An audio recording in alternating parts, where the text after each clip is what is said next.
Oui, merci. Je vais moi aussi m'attarder sur un aspect de ce projet important qui est le lac baignable. Vous souhaitez transformer le lac actuel en un lac baignable. Vous le dites vous-même, une sorte de piscine géante clôturée. D'ailleurs, on ne voit pas dans les images les clôtures alors que vous l'avez écrit. Avec des horaires régulés, des entrées limitées et contrôlées. Ça promet. Ce projet, les habitants n'en veulent pas. Dès 2020, il y a eu un groupe d'habitants tirés au sort qui avait déjà émis, à l'époque, un avis défavorable sur la création de ce lac baignable. Puis un collectif d'habitants qui a lancé une pétition qui a reçu 480 signatures en version papier et 1200 signatures en ligne. Le résultat de la concertation obligatoire, quant à elle, qui a été organisée par la métropole, les résultats sont sans appel. 418 avis, 57% contre et seulement 14% favorables. Je veux dire, voilà, 14% favorables, 57% contre. Ça s'appelle la démocratie. Cette mobilisation des habitants de la Villeneuve est importante à entendre et elle continue encore aujourd'hui devant le conseil municipal face à l'ordre du jour et le sujet dont on parle maintenant. Pourtant, vous vous arc-boutez sur ce projet au motif qu'il figurait dans votre programme de 2020 et que vous auriez été élu pour le mettre en œuvre. En conseil métropolitain déjà, j'ai tenu à rappeler que la mise en œuvre à la lettre de votre programme est donc à géométrie variable, car ni le Burkini ni l'augmentation de la taxe foncière n'étaient dans votre programme, tandis que vous aviez bien inscrit que vous verrez à la probité de vos élus dans votre charte GEC dans son article 5. À croire donc que vos engagements sont à géométrie variable.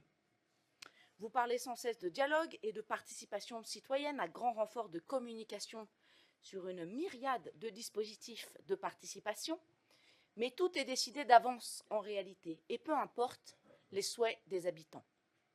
Et ce projet, mes collègues l'ont dit avant moi, est financièrement très impactant, avec un budget d'investissement de 4,8 millions qui est passé déjà à 5,1 millions, tandis que les impôts augmentent à la même occasion, et le patrimoine grenoblois, lui, est vendu à tout va pour financer ce genre de projet que les habitants ne veulent pas. Les frais de fonctionnement, là aussi, ils ont été signifiés, 400 000 € par an, alors que vous vous plaignez sans cesse du manque de financement par l'État et donc l'incapacité de faire autrement que d'augmenter les impôts. C'est QFD. Et comme si l'aspect financier ne suffisait pas, Christophe Ferrari a transmis en séance un mail de l'ARS, effectivement, émettant un avis sans aucun doute possible sur la qualité de l'eau utilisée dans le lac Jean Verlac, issue donc de la nappe phréatique, et indiquant qu'elle ne peut être utilisée pour remplir une piscine publique. Je lis le mail. 2 phrases, rapides.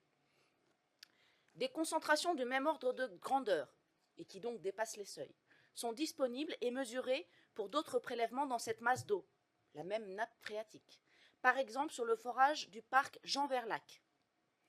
Un peu plus loin, le mail dit « Ces eaux ne peuvent pas être utilisées pour satisfaire des usages sanitaires comme le remplissage d'un bassin de piscine publique. » On ose imaginer les conséquences si ce lac de 2500 m² devait être alimenté par de l'eau potable ou si l'eau de la nappe devait être retraitée.